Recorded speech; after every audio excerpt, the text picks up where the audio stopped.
আপনি দড়িগড়ি করে কিছু করে ফেলবেন, দেখবেন 2-3 মাসের ভেতরে এমন অরাজকতা সৃষ্টি করবে। এরা যে করবে তার প্রমাণ আপনাদের জাহাঙ্গীর 2 দিন আগে কি বলেছে দেখেননি, যে ঢাকাতে আমাদের যারা চলাফেরা করতে দেয় না আমরা তাদের রাতের ঘুম কেড়ে নেব।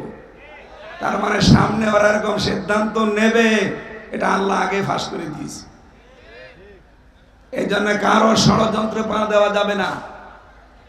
অপারেশন ডেভিল হান্ট চলছে, কি দেখেননি? শয়তানের খোঁজে, এর বাংলা অর্থ শয়তানের খোঁজে। খোঁজ করুক, এদেশে কোনো শয়তান যেন বাইরে না থাকে। দেশকে যারাই অস্থিতিশীল করার চেষ্টা করবে তারাইকে 4 দেওয়ালের মাঝে নিয়ে যান। আর আর্মি এমন পিটাচ্ছে কিছু মানুষকে, পেছনে বাদরের মতো লাল হয়ে যাচ্ছে। এই জন্য উস্কানিতে পা দেবেন না কারো। ওখান থেকে বউ উস্কানি দেয় আর আপনি পা দেন। আপনি কি গোপালগঞ্জ নাকি? এটা তো গাজীপুর। কথা বলে না কেন? কয়েকদিন আগে বগুড়ায় গিয়েছিলাম, এক লোক এসে আমার একটা আপেল দিয়ে বলছে, হুজুর আপেলটা পড়িয়ে দেন, ছেলে মেয়ে আমার হয় না। আমি বললাম আপেল পড়ে যদি ছেলে হইতো তা আমার মেয়ে 3টা, আমার মেয়ে পরেরটা হইতো না। আমি সূরা ফাতিহা পড়া ছাড়া কি পড়বো? আপনাদেরকে সিক্রেটটা ওপেন করছি, যে যা করে যে আমার তেল পড়ে দেন, পানি পড়ে দেন, ফু দিয়ে দেন, অন্য কিছু কিন্তু পড়ে না, সূরা ফাতিহা পড়ে ফু দেয়, কারণ এটা শেফা। আমি ওইটা হাতে নিয়ে কেবল আরম্ভ করেছি, আমার কানের কাছে মুখ নিয়ে বলছে, হুজুর এমন আপেল পড়বেন যেন ছেলে হয়। মনে আছে আমি ছেলে নিয়ে বসে আছি। গাজীপুরবাসী বহু মহিলার ভেতরে এই শিরিকটা আছে, বিশ্বাসে আল্লাহ যেটা পারে ওইটা অন্য কেউ। সুতরাং কোন দরবারে, কোন বাবা, কোন মাজারে, কোন জেতা পীর, কোন মরা পীরের কাছে যাওয়া যাবে না। আমাদের যিনি জাতির পিতা, এই বানানোটা না, আসলটা আল্লাহ যেটা বানিয়েছেন, মিল্লাতা বিকুম ইব্রাহিম হুয়া সাম্মাকুমুল মুসলিমিন। আমাদের জাতির পিতা 86 বছর পর্যন্ত বিয়ের পরে সন্তান হয়নি। কত বছর? 86 বছর তিনি কোন মাজারে গেছে, কবরে গেছে, কোন বাবার কাছে বলেছে? তিনি প্রতিদিন এই 86 বছরে আল্লাহকে বলতেন, রব্বি হাবলি মিনাস সলিহিন, হে আল্লাহ আমাকে একটা নেককার সন্তান দান করো। রব্বুল আলামিন দোয়াটা কবুল করেছিলেন, কিন্তু 1 দিন 2 দিন 5 দিন পরে না, কত বছর? আপনি চিন্তা করতে পারেন, আল্লাহর খলিল বলা হয় তাকে। খলিল মানে আল্লাহর জন্য যিনি সবকিছু পারেন, আরবিতে তার নাম খলিল। এত বড় পাওয়ারফুল নবী, এই নবীর যদি বিবাহের পরে 86 বছর একাধারে দোয়া করার পরে কবুল হয়, আর আপনি 2-4 বছরে হাফিয়ে যান। আল্লাহ রাব্বুল আলামিন জবাব দিয়েছিলেন 86 বছরের বয়সে, রব্বি হাবলি মিনাস সলিহিন ফাবাশশারনাহু বিগুলামিন হালিম। হে ইব্রাহিম, তোমাকে আমি হালিম দান করলাম। হালিম মানে চাচা হালিম না মামা হালিম। হযরত ইব্রাহিম চিন্তা করলেন 86 বছর পরে আমি একটা হালিম পেলাম। হালিম মানে ধৈর্যশীল। হালিম মানে কি? কেমন ধৈর্যশীল সন্তান আমাকে আল্লাহ দিয়েছে, আমার দোয়াটা আসলে কবুল হয়েছে কেমন আমি দেখব। এই জন্য 13 বছর যখন বয়স তাকে আল্লাহ জবাই করার জন্য স্বপ্ন দেখালেন। তিনি এসে সন্তানটাকে ডাক দিয়ে বললেন, ইয়া বোনাইয়া, হে আমার কলিজার টুকরা সন্তান, ইন্নী আরা ফিল মানাম আন্নী আযবাহুকা ফানজুর মাযা তারা। আমি স্বপ্নে দেখলাম তোমাকে জবাই করছি, এখন তোমার রায় বলো কি করব। প্রশ্ন আসতে পারে যে আল্লাহর নবী ইব্রাহিম বিধান পালন করছে কার? আরো জোরে বলেন কার? যিনি বিধান পালন করে সাহায্য করবে তিনি ইসমাইল। আল্লাহর বিধান আমি পালন করব, আমার ছেলের কাছে অনুমতি নেওয়া লাগবে কেন? এই কারণে তিনি অনুমতি চেয়েছিলেন। তিনি চিন্তা করলেন, আমি 86 বছর বয়স পর্যন্ত দোয়া করলাম যে আমাকে তুমি নেককার সন্তান দাও, আল্লাহ যে বললেন আমি তোমাকে একটা হালিম দিলাম, সুসংবাদ দিলাম হালিম সন্তানের, কেমন ধৈর্যশীল সন্তান দিয়েছে এটা আমি পরীক্ষা করে দেখব। এই জন্য তিনি অনুমতি নিতে গিয়েছিলেন। সন্তানটাও এরকম ডাক দিয়ে বলে, বাবা আপনি যা আদিষ্ট হয়েছেন, ইয়া বাতি ফাআল মা তুমার সাতাজিদুনি ইনশাআল্লাহু মিনাস সাবিরিন। আপনি আপনার আদিষ্ট কাজটা করেন, আমাকে আপনি ধৈর্যশীলদের মধ্যে পাবেন, ধৈর্যশীল পাবেন, এ কথা বলেন নাই। তাহলে এক বছর দিতেন, বহু বছর দিয়ে জানিয়েছেন যে আমি শুধু ধৈর্যশীল না, পৃথিবীতে আমার মতো বহু মানুষ ধৈর্যশীল আছে, তাদের মধ্যে আমিও একজন। তার মানে আমি এ বিষয়ে কোনো অহংকার করি না। জোরে বলেন সুবহানাল্লাহ। 13 বছরের মানুষ অহংকার থেকে মুক্ত হওয়ার জন্য কি শব্দ চয়ন করলেন যে আমি অহংকার করি না। অথচ বহু মানুষ আজ আমরা কিছু পেলে না পেলে আমাদের ভেতরে অহংকার চলে আসে। কথা বলেন। হযরত ইব্রাহিম তিনি রেডি হয়ে গেলেন। এখানে তাকান, আমরা দেশে বসে আছেন, কিন্তু শিক্ষা নেওয়া লাগবে। এই বসে। হযরত ইব্রাহিম তিনি হাতে নিলেন ছুরি, ইসমাইল গলা দিয়ে দিয়েছে। চিন্তা করেন তো যে অবস্থা এখন আছে, আল্লাহর অর্ডার যদি ওই ছুরির উপরে না হতো, গলা কেউ বাঁচাতে পারতো? আর জোরে বলেন না। এই ড্রোন এইদিকে যেন না আসে, বাইরে থাক। যে কথা বলতে চাই আমি এখান থেকে, কোরআনে কারিমের সূরা সাফফাতের এই 99, 90, 100 নম্বর আয়াত থেকে একটা বিষয় নিয়ে যান আজকে। ইব্রাহিম নবী তিনি আল্লাহর বিধান পালনের জন্য প্রস্তুত, আর ইসমাইল নবী আল্লাহর বিধান পালন করতে সাহায্য করার জন্য প্রস্তুত। তখন আল্লাহ ডাক দিয়েছেন, অনাদাইনাহু আইয়া ইব্রাহিম, হে ইব্রাহিম আমার ডাকটা শোনো, তোমরা যা করলে আমি আল্লাহ কিন্তু দেখেছি। বাংলার মুসলমানেরা, এখান থেকে আজকে একটা শিক্ষা আমি বের করেছি। যেহেতু আল্লাহ ফালাম্মা আসলামা 2 বছর দিয়েছেন, দুইজনে যখন আল্লাহর বিধান পালনে রাজি হয়েছে, এগ্রি হয়েছে, তখন বিধান পালন করা সহজ হয়েছে। ইব্রাহিম যদি বলতেন আমি জবাই করব, ইসমাইল যদি বলতেন না আমি জবাই হব না, জীবনে আল্লাহর বিধান পালন হতো? ইসমাইল নবী যদি বলতেন হ্যাঁ আমি জবাই হয়ে যাব, ইব্রাহিম নবী যদি বলতেন না আমি জবাই হব না, জীবন হতো? সুতরাং বাংলাদেশে আজ যারা দায়িত্বে আসবে, তাদেরকে ইব্রাহিমের ভূমিকা পালন করা লাগবে। আমরা 18 কোটি জনগণ ইসমাইলের ভূমিকায় আসতে চাই। এই দেশে তখন আল্লাহর বিধান কায়েমে কেউ বাধা হয়ে দাঁড়াতে পারবে না।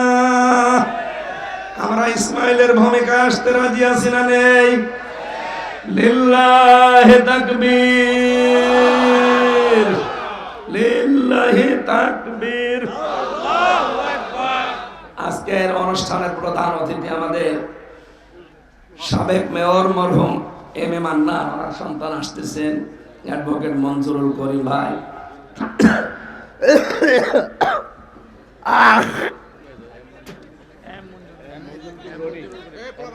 এম মঞ্জুরুল করিম ভাই,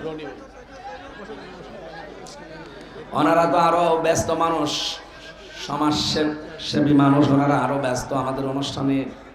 সুবহানাল্লাহ, আলহামদুলিল্লাহ, লা ইলাহা। এই মাইকটা ছেড়ে দিন ভাই, মাইকটা ছেড়ে দিন, মাইকটা ছেড়ে দিন, একটু পিছিয়ে বসেন, পিছিয়ে বসেন, মাইকটা ছেড়ে দিন। এই আওয়াজ বাড়িয়ে দেন তো, রিভাব দেন। সুবহানাল্লাহ, আলহামদুলিল্লাহ, লা ইলাহা ইল্লাল্লাহ, সুবহানাল্লাহ, আলহামদুলিল্লাহ, লা ইলাহা ইল্লাল্লাহ, লা ইলাহা। এই বারবার কথা বলার আগে কেন বললাম মাইক ছেড়ে দেন?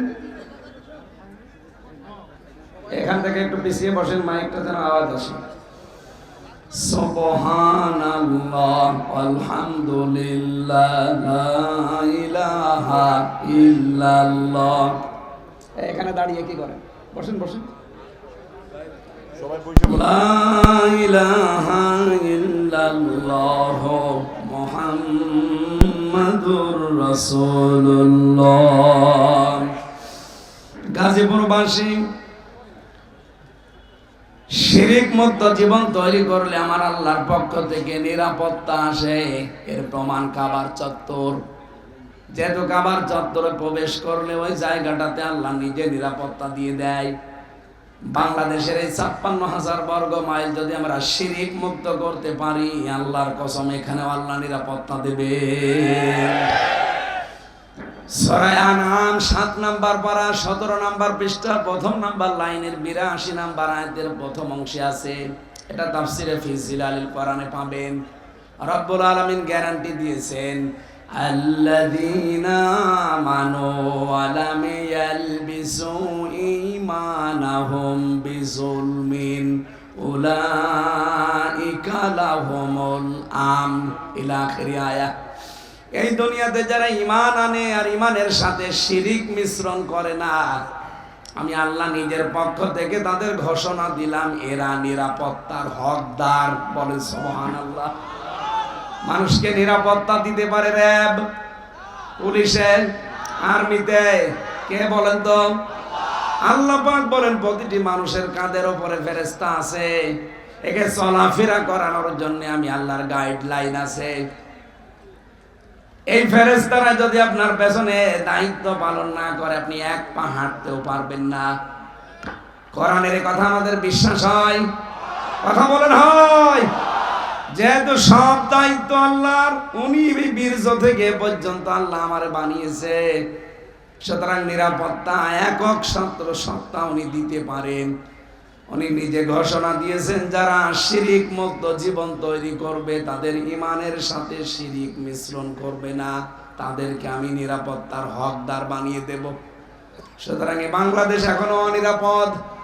এখনো পর্যন্ত উগ্রপন্থী হিন্দুরা কত কায়দা কৌশল চালিয়ে যাচ্ছে ট্রাম্পের সাথে মিলমিশ করে। এই দেশটাকে এখনো বিশ্বের কাছে জঙ্গি রাষ্ট্র বানানোর চিন্তায় আছে। আপনি এমনি দেখছেন মোদি সাহেব চলে গেছে ট্রাম্পের কাছে।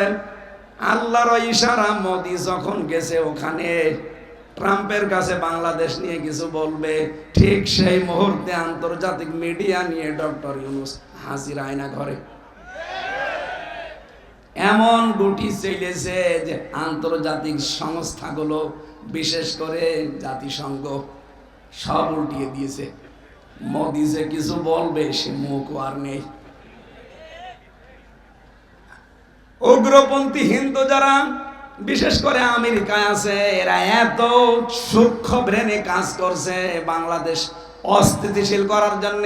এটা জঙ্গি বসবাস করে এরকম কিছু ধোয়া তুলে দেশটাকে আবার ওই সালেমার হাতে তুলে দেওয়ার চিন্তা ভাবনা করছে। এই জন্য সংস্কার খুব তাড়াতাড়ি করে নির্বাচন দেওয়া দরকার। কারণ নির্বাচিত সরকারের হাতে না গেলে ও সালেমা তো বসে নেই, আর ওরা তো গরুর চোনা খাওয়া মানুষ। আমরা খাই গরুর দুধ, আর ওরা মাথা খুব সমস্যা মাথায়। চিন্তা ভাবনা নিয়ে এগিয়ে যাচ্ছে। দেশে বহু কুলু তৈরি করেছিল, একটাও ধপে টেকে নাই, একটাও হালে পানি নেয়নি। তখন এখন চিন্তা করছে দেশকে কি করে জঙ্গি রাষ্ট্র বানানো যায়। এই যে মানুষ এক জায়গায় টুপি মাথায় দিয়ে বসে আছে, জমান নামাজ পড়ে বের হয় হাজার হাজার মানুষ, ওইটা তখন ফটো তোলে। কারণ দাড়িওয়ালা টুপিওয়ালা মানুষ মসজিদ থেকে বের হয়, একটা জানাজায় দাড়িওয়ালা টুপিওয়ালা মানুষ যায় না, এইটা ছবি তুলে এই উগ্রপন্থী হিন্দু যারা আছে, এটা যাতে রেকর্ড হচ্ছে আমি জানি, ওদের কানেও যাবে।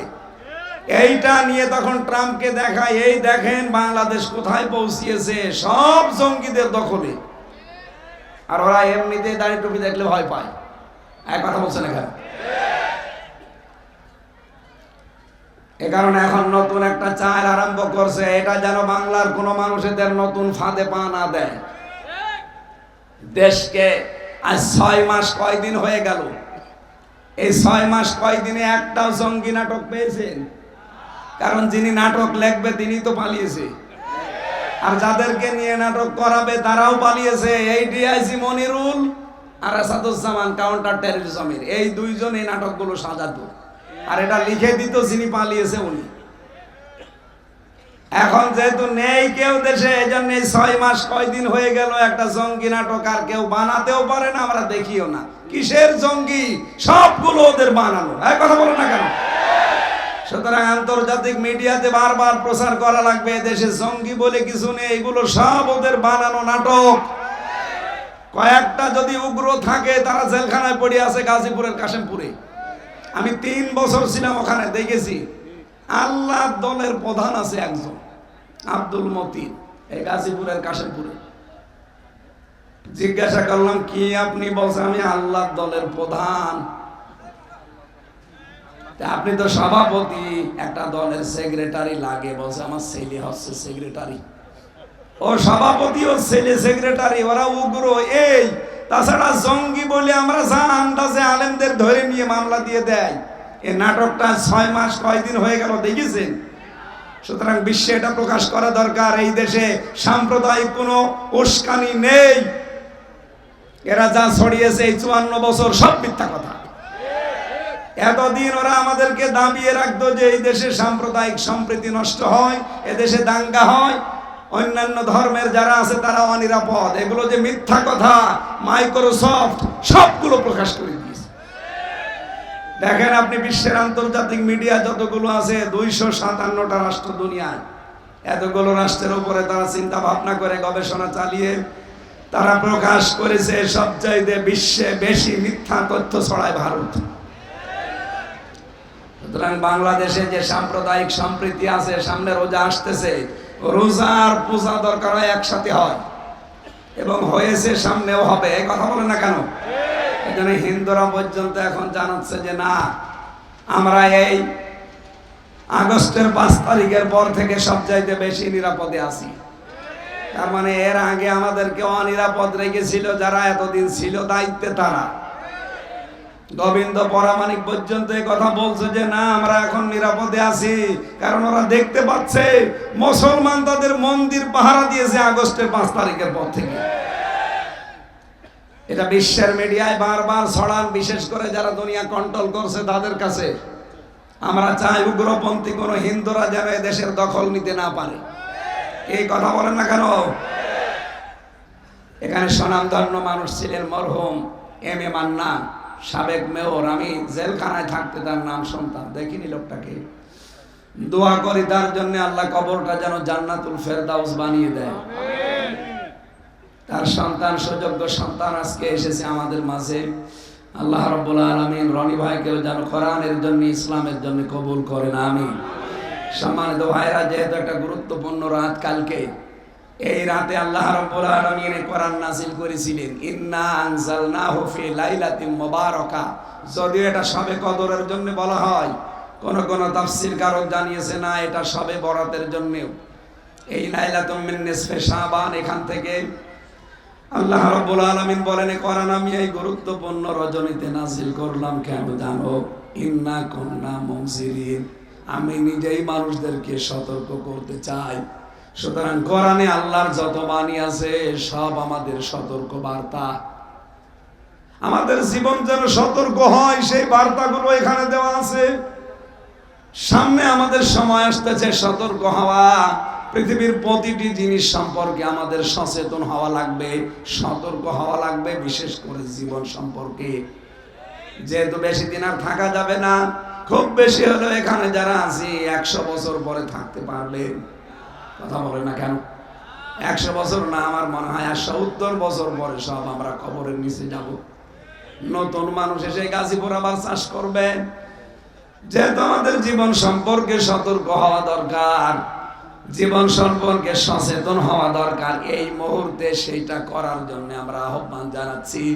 দুনিয়ার এই ফেরেবে পড়ে, পৃথিবীর এই জমিনের ফেরেবে পড়ে যেন আমাদের আখিরাতের বিশাল জীবন আমরা নষ্ট না করি, ভুলে না যাই। আল্লাহ আমাদেরকে আমাদের জীবন সম্পর্কে সচেতন হওয়ার তৌফিক দেন, বলেন আমিন। ও গাজীপুরবাসী, এই পৃথিবীতে আল্লাহ আমাদেরকে উদ্দেশ্য নিয়ে পাঠিয়েছিলেন, তার নাম ইবাদত। তার নাম কি? কতদিন এটা করা লাগবে? ওয়াবুদু রাব্বাকা হাত্তা ইয়াতিয়াকাল ইয়াকিন। ওই দিন পর্যন্ত ইবাদত করে যাওয়া লাগবে যতদিন ইয়াকিন না আসে, তার মানে মরণ না আসে। এই আয়াত থেকে প্রমাণ হয় মাস্ট বি আপনাদের কাছে মরণ আসবে। মরণ আসবে না এমন কেউ আছি আমরা? সুতরাং মৃত্যু যেহেতু সামনে অবধারিত আসবে, আর এই কয়েক বছরের জন্য আমাদের আসল জীবন যেন আমরা ক্ষতিগ্রস্ত করি না ফেলি। আমাদের ওই আসল জীবনটা আমরা সামনে নিয়ে বাকি জীবন আমরা সতর্ক হব ইনশাআল্লাহ। আল্লাহ সেই কথাগুলো আজকের এই আয়াতের ভেতরে দিয়েছেন, ইন্না কুন্না মুনজিরিন, আমি নিজেই সতর্ককারী। ফিহা ইফরাকু কুল্লু আমরিন হাকিম, এই যে গুরুত্বপূর্ণ রজনীর স্পেশাবান, শাবান মাসের 14 তারিখের দিবাগত রাত, এই রাতে আল্লাহ ফেরেশতা পাঠিয়ে দেয় দুনিয়ায়, আর 1 বছরের জন্য গুরুত্বপূর্ণ কিছু সিদ্ধান্ত নেয়। আমরা আজকের এই রাতেই দোয়া করছি, আল্লাহ আগামীকাল তো করবেনই, এমন সিদ্ধান্ত যেন বাংলাদেশ সম্পর্কে আল্লাহ নেয় যেন এই দেশটা নিরাপত্তায় পেয়ে যায়। এই কথা বোঝেন আমার? এমন সিদ্ধান্ত আল্লাহ যেন আমাদের দেশ সম্পর্কে নেয়, আগামী থেকে যেন এই দেশটা নিরাপত্তার চাদরে ঢেকে যায়। নবীজির ওই জামানায় একটা যুবতী মেয়ে সানা থেকে হাজরা মাউত পর্যন্ত রূপের পরশা নিয়ে তারা হেঁটে গেছে। আল্লাহর ভয় ছাড়া তার ভেতরে কোনো ভয় থাকতো না। আমরা বাংলাদেশকেও ঠিক মেয়েদের জন্য ওই রকম বানাতে চাই, জনগণের জন্য আমরা ঠিক ওই রকম বানাতে চাই, যেখানে দুর্নীতি থাকবে না, যেখানে মানুষকে কষ্ট দেওয়া থাকবে না, যেই দেশে আইনা ঘর থাকবে না, মিথ্যা মামলা যে দেশে থাকবে না, মিথ্যা সাক্ষী দিয়ে একটা মানুষের জীবন আপনি নষ্ট করে দেন। আপনি জানেন মিথ্যা সাক্ষী দেওয়া এটা কত বড় অপরাধ আল্লাহর কাছে। এই পৃথিবীতে যারা মিথ্যা সাক্ষী দিয়েছেন আপনার জন্য আল্লাহ জান্নাত হারাম করে দিয়েছে। এই 15.5 বছরে কত মিথ্যা মামলা, কত মিথ্যা সাক্ষী, আমি নিজে তো ভিকটিম দেখেছি। আমার বিরুদ্ধে যে 4টা সাক্ষী ওরা হাজির করেছিল, বলেন তো আমার নামে মামলা দিয়েছে আনসার আর বাংলা টিমে, আমি নাকি সারা দেশের প্রধান, অথচ ওটা কি আমি জানি না। যাদেরকে সাক্ষী হিসাবে নিয়ে এসেছে কুষ্টিয়া থেকে, জীবনে ওদের কোনোদিন নাম ও শুনিনি, দেখা তো দূরের কথা। পরবর্তীতে এই যে আগস্টের 5 তারিখের পরে মামলাটা পুরা ঢিসমিস হয়ে গেছে, ওই সাক্ষীদেরকে আমি নিজে যে বললাম, কি ভাই আপনার সাথে আমার কোনো শত্রুতা আছে? বলছেন না, প্রশাসন আমাদেরকে ভয় দেখিয়ে টাকা দিয়েছিল, এই কথা না বললে আমাদেরও ক্ষতি হবে। এই ছিল দেশের অবস্থা। এক একজনের নামে ওরা মামলা দিয়েছে 300, 500, 700। বিএনপির এক ভাই আমার সাথে ছিল, পটুয়াখালী বড়গুনায় বাড়ি, 313টা মামলা ওর নামে। আমি ওরে বলতাম যে ভাই আপনি কবে জামিন নেবে আর কবে বের হবে, এরা জীবনে হাজিরা দেবেন কবে? একটা মানুষের নামে 313টা মামলা দেয়, ওদের বিবেক আছে? দেশটা কোথায় যে নিয়ে গিয়েছিল আল্লাহ আমাদেরকে হাতে ধরে বাঁচিয়েছে। আর এমন একটা মানুষকে বসিয়েছে যার নামে ওরা বিপদে পড়ে দোয়া পড়বে, সে দোয়া ইউনূসও পড়তে পারছে না। দোয়া ইউনূস পড়তে পারবে? আল্লাহ মনে হয় এর কায়দা করে বসিয়েছে, ওরা যেহেতু বিপদে আছে ইউনূস দোয়া তো পড়তে পারবে না। আর উনি এখন যদি অবস্থায় না থাকতো, এই উগ্রপন্থী হিন্দুরা আর যারা পালিয়েছে এরা মিলে দেশটাকে কবে আবার তছনছ করে ফেলতো বিশ্বের কাছে। সুতরাং ওরা ডালে চলছে, ডালে ডালে, আর ইউনূস চলছে পাতায় পাতায়। তো মাথা না, ওটা একটা ম্যাগনেট। সুতরাং সেই কয়দিন উনি আছে, অন্তত বিশ্বের দরবারে দেশটাকে যেন কেউ উগ্রপন্থী, কেউ জঙ্গি রাষ্ট্র হিসাবে দেখাতে না পারে, সে বিষয়ে খুব সতর্ক থাকা লাগবে। আমার কথা বোঝেন আপনি? সামনে সময় আসতেছে, এই দেশে কোরআনের আইন চলবে ইনশাআল্লাহ, কিন্তু পরিবেশ পরিস্থিতি অনুকূলে নিয়ে আসা লাগবে। আন্তর্জাতিক যে বিশ্বের কারিশমা আছে কিছু, আপনি একবার ইসলাম কায়েম করে ফেলবেন, টিকতে পারবেন না। সুতরাং এমন এমন কিছু নিয়ম নীতি আছে যেগুলো যারা রাজনীতিবিদ, যারা দেশ নিয়ে ভাবে, তারা অবশ্যই জানে বিষয়গুলো। সামনে যেহেতু কালকের রাতে আল্লাহ গুরুত্বপূর্ণ সিদ্ধান্ত নিতে যাচ্ছে সারা দুনিয়া সম্পর্কে, এই যে গতকাল আগামীকাল যে গুরুত্বপূর্ণ রাত আসতেছে, আল্লাহ প্রথম আসমানে চলে আসবে। বান্দা বান্দীদেরকে ডাক দিয়ে বলবে আমার কাছে ইস্তেগফার করো, আমি মাফ করে দেব। কিন্তু দুই প্রকার মানুষ আমার কাছে আসবা না। এক নাম্বার যারা শিরিক করে, মুশরিক। শিরিক করলে আল্লাহ এত বেশি রেগে যায়। আজকে যদি এখান থেকে কোনো মানুষ বাড়ি যেয়ে দেখে তার স্ত্রীর কাছে পাশের বাড়ির একজন শুয়ে আছে, ভালো লাগবে? রাগ হবে না? এত বেশি রাগ হয়ে যাবে, শেষ পর্যন্ত পিটিয়ে আপনি বউকে মেরে ফেলবেন। রব্বুল আলামিন বলেন শুধুমাত্র কবুল করে বাড়িতে এনে অন্য একজন এসে শুধু শুয়ে আছে, এটা যদি তোমার ভালো না লাগে, তোমার বীর্য থেকে শুরু করে হামজা পর্যন্ত আমি আল্লাহ বানিয়েছি। কথা বলেন না কেন? বীর্য থেকে হামজা পর্যন্ত কারো হাত নেই, পুরাটা হাত কার? বাবা মা শুধু বিছানায় ছিল, এতটুকু শেষ, বাকি যা করার কে করেছে। এই জায়গা থেকে আমি এ পর্যন্ত নিয়ে আসলাম, আর আমি আল্লাহর সাথে তুমি এখন শরীক করো, অন্য কাউকে জুড়ে দাও, আমি আল্লাহ কিন্তু ওই স্বামীর মতো রেগে যাই। এই জন্য শিরিক যারা করে তাদের এই রাতে মাপ নেই। কত বড় কঠিন কথা! শিরিক করলে ওই জায়গাটা পর্যন্ত আল্লাহ অনিরাপদ বানিয়ে দেয়, নিরাপত্তা থাকে না। আপনি দেখবেন কাবার যে চত্বর, কোন মানুষ যদি কাবার চত্বরে প্রবেশ করে, কোরআনে কারিম জানিয়েছে তাকে আমার আল্লাহ নিজে নিরাপত্তা দিয়ে দেয়। এক কথা বলছে, কাবার চত্বরে কেউ গেলে তাকে নিরাপত্তা দেয় কে? ইন্না আউয়ালা বাইতি উবুদিয়া লিন-নাস লাল্লাযী বিবাক্কাতা মুবারাকাও ওয়া হুদাল লিল আলামিন ফিহি আয়াতুম বাজ্জিনাতুম মাকামু ইব্রাহিম ওয়া মান দাখালাহু কানা আমিনা। সূরা আলে ইমরানে আছে, কোন মানুষ যদি কাবার এলাকায় যায় আল্লাহ তাকে নিজে নিরাপত্তা দেয়। এই কারণে দেয় কারণ ঘরটা কার? আল্লাহ। আরো জোরে বলেন। ও মুসলমানেরা, বাংলার দেশের আমাদের এই দেশ কি কাবা শরীফ? বলেন বলেন। কাবা থেকে 600 কিলোমিটার দূর, 6000 কিলোমিটার। তাহলে এই দেশটা যদি শান্তি, স্বস্তি, নিরাপত্তা দিতে হয়, এখানেও কাবা শরীফের মতো কিছু কাজ করা লাগবে। কাবা শরীফে কোন কোন কাজ নেই? কাবা শরীফে কাজ নেই, প্রথমে শিরিক নেই। কি নেই? আরো জোরে বলেন। বাংলাদেশের 56,000 বর্গ মাইল শিরিক মুক্ত করা লাগবে। তাহলে এখানে নিরাপত্তা আল্লাহ নিজে দেবেন। আপনার এই দেশে কত জায়গায় আজ প্রকাশ্য গোপনে শিরিক চলছে, এমনকি হাজারো মানুষ এখানে আমাদের বিশ্বাসের ভেতরও শিরিক। এই কথা বলছো না? দেখেন তো আপনার কাছে এটা আছে কিনা। আল্লাহ যেটা পারে ওইটা অন্য কেউ পারে, এই বিশ্বাস করার নাম হচ্ছে শিরিক। এদেশে এরকম মানুষ আছে না নেই? বলেন বলেন। আছে মানে আমরাই। আল্লাহ যেটা পারে ওইটা অন্য কেউ পারে, এই বিশ্বাস যারা করেছেন সবে বরাতেও তাদের মাপ নেই, আপনি ক্ষমা পাবেন না। সুতরাং আজকে আপনার বিশ্বাস পাল্টান।